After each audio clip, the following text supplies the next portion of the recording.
Mesdames et messieurs, bonsoir. La télévision d'État en Arménie occidentale vous présente les nouvelles de jour. Voici le principal chapitre d'aujourd'hui sur la question de l'Arménie occidentale. Enfant d'Arménie occidentale, Raphaël Ghazarian. Histoire d'une photo, Azat Tovmassian. Les gens ont peur de franchir le poste de contrôle. Les Azerbaïdjanais ont dit à ceux qui passaient de ne pas revenir. Chef de village de Medchen. Les employés de la mine de Sot en Arménie ont été envoyés licenciement forcé en raison de la fusillade des Azerbaïdjanais. La question de statut de Haut-Karabakh restera non résolue au niveau international, selon le président de l'Artsakh. Les hauts dirigeants azerbaïdjanais tentent d'effacer toute trace de la présence arménienne millénaire en Artsakh. Déclaration de Meaïe d'Artsakh.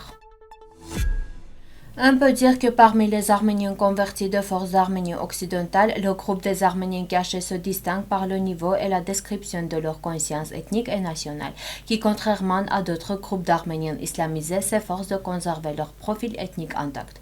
Il est remarquable et en même temps important que des manifestations intéressantes de conscience de soi intra-ethnique aient été préservées dans la vie familiale de ce groupe d'Arméniens, parmi lesquels nous voudrions distinguer en particulier la coutume des mariages internes. Qu'est-ce que cela signifie? Les crypto-arméniens se présentant extérieurement comme musulmans, non seulement perpétuant secrètement certaines coutumes nationales religieuses, mais cherchant également à se marier avec des crypto-arméniens comme eux. De plus, les barrières d'âge, de classe sociale et d'autres sont repoussées au second plan lors des mariages internes. En d'autres termes, on peut dire que les crypto-arméniens, avec l'instinct d'autopréservation ethnique, s'efforcent d'épouser en arménien. L'installation des mariages internes suppose aussi la présence d'un certain réseau parmi les crypto-arméniennes qui leur permet de se connaître même à distance. Parfois, la géographie des mariages internes parlait également en faveur de cette hypothèse lorsque les habitants de villages assez éloignés se mariaient. Certains faits nous permettent de conclure que, en particulier parmi les crypto-arméniennes auto-identifiés et convertis, les mariages avec des Arméniens ouverts sont également enregistrés de manière unique. Raphaël Ghazarian est né le 26 janvier 1924 dans la ville d'Armavir, région de Krasnodar de la Fédération de Russie, dans une famille qui a émigré d'Arménie occidentale. Raphaël Ghazarian était le membre le plus âgé du comité Karabakh. Il y avait 64 ans en 1988. Il était un scientifique reconnu, docteur en sciences techniques. Les domaines de recherche étaient la théorie de l'informatique appliquée, la technologie lacée. Raphaël Ghazarian était un vétéran de la guerre patriotique. Il y avait des ordres et des médailles. Les domaines de recherche sont la théorie de l'informatique appliquée, la technologie lacée dans le module lumière, la détection, la sélection de modes, la communication lacée atmosphérique. Sous la direction de Raphaël Ghazarian, la ligne téléphonique multicanal lacée Yerevan-Burakan a été créée et mise en service, l'une des premières au monde. Avec les employés, il a étudié les problèmes de propagation des ondes lumineuses dans l'atmosphère et l'augmentation de l'efficacité de la communication lacée. Il est l'auteur de manuels pédagogiques. Le président M. Armenak Abrahamian a rencontré le professeur Raphaël Ghazarian dans les années 1990 à Yerevan avant de s'engager dans la survie de l'Artsakh.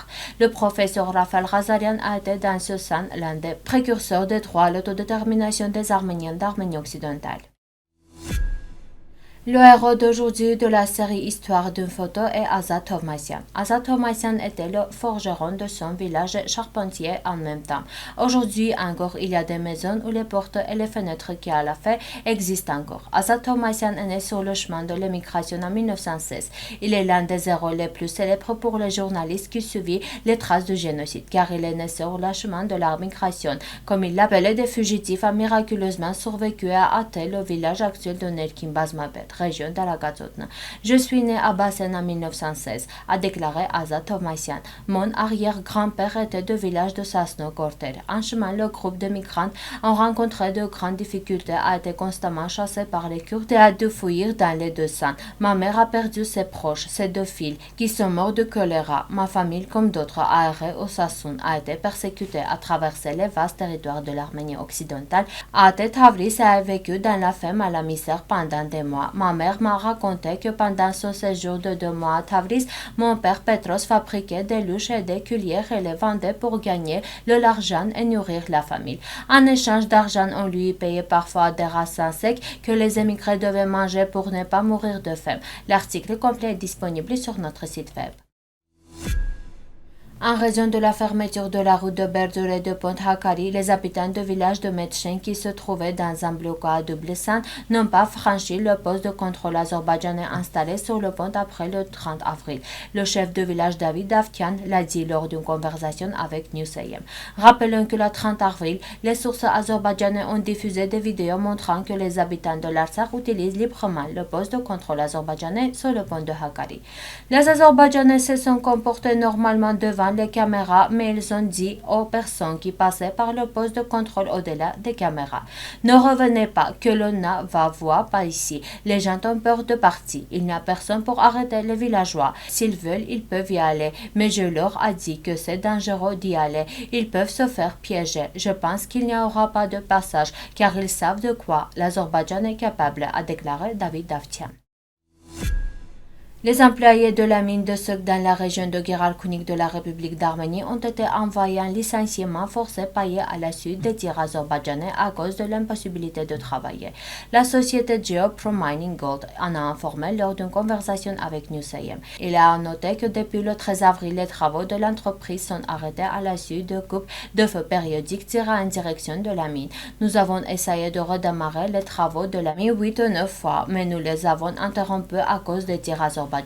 L'entreprise a décidé d'envoyer les employés en licenciement forcé payé jusqu'à 15 mai, a indiqué l'entreprise. La question de statut de l'Artsakh resterait non résolue au niveau international et cela doit être pris en compte, a déclaré le président de l'Artsakh, Arayik Harutyunyan, dans une conversation avec Armen Press.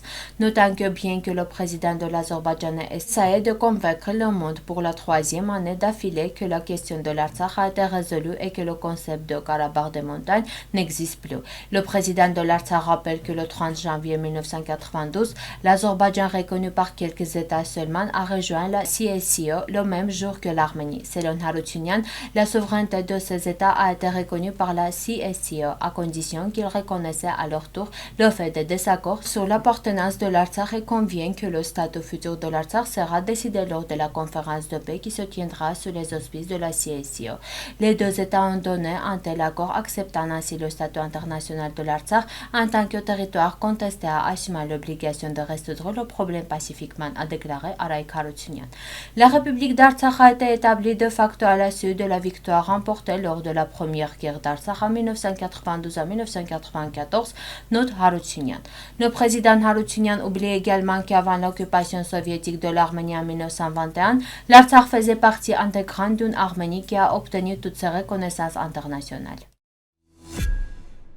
Le ministère des Affaires étrangères d'Artsakh a publié une déclaration sur la politique de l'Azerbaïdjan visant à la destruction et à l'appropriation du patrimoine culturel et religieux arménien, qui stipule spécifiquement: nous condamnons fermement la déclaration faite par le président du comité d'État pour le travail avec les organisations religieuses d'Azerbaïdjan le 2 mai, selon laquelle les moines arméniens devraient quitter Dadivank, car le monastère appartiendrait à l'Albanie de Caucase et sera tôt ou tard gouverné par le clergé de la communauté religieuse albanais utique.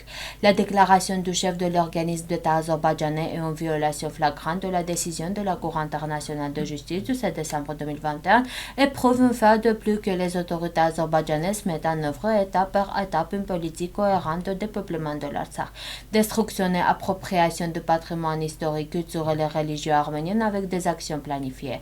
Dans ce contexte, nous estimons nécessaire de rappeler que depuis novembre 2020, Dadivank est sous le contrôle des casques bleus russes qui sont appelés à assurer un accès ininterrompu et sûr des citoyens en sanctuaire. De plus, l'UNESCO, en tant que première organisation spécialisée au monde, a souligné à plusieurs reprises que le patrimoine historique et culturel ne devait pas devenir un outil au service d'objectifs politiques. En 2020, à la suite de la guerre et de l'occupation des territoires de l'Artsakh, environ 1500 monuments culturels et religieux arméniens sont passés sous le contrôle de l'Azerbaïdjan. Et immédiatement après la guerre, les hauts dirigeants azerbaïdjanais ont lancé une politique d'albanisation du patrimoine historique et religieux arménienne.